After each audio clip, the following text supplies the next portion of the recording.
आज फर्जी राष्ट्रवाद का बौद्धिक पोस्टमार्टम विधान परिषद में हुआ। रविशंकर जी इतना अच्छा एडवोकेट है, तब पर भी दिक्कत हो रहा है।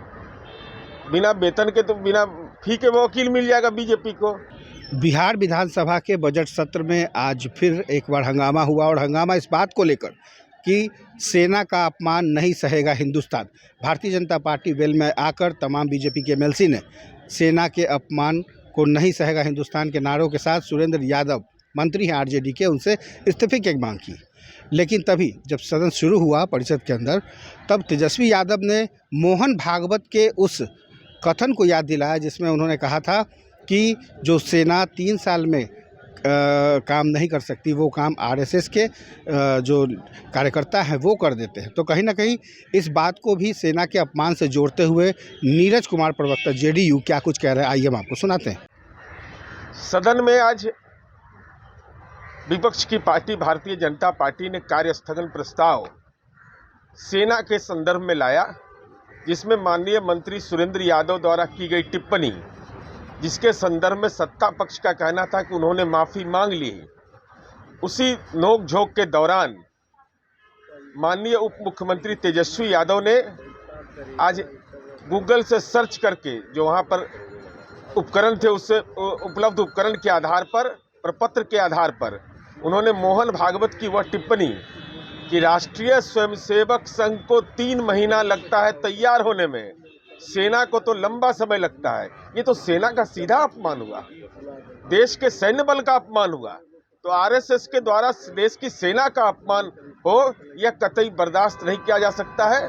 तो सत्ता पक्ष के लोगों ने ये नारेबाजी शुरू कर दिया। साथ ही साथ यह भी कहा कि भाई अग्निवीर को पेंशन की सुविधा क्यों नहीं, उनको अनुकंपा की सुविधा क्यों नहीं।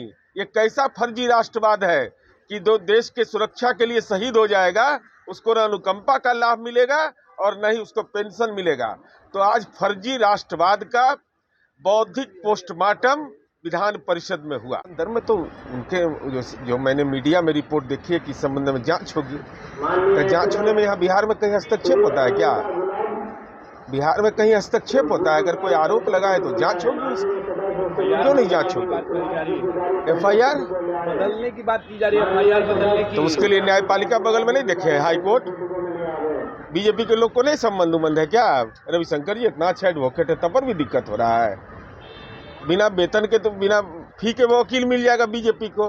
तो पॉलिटिकल एफआईआर से लीगल एफआईआर का कोई रिलेशन नहीं होता है।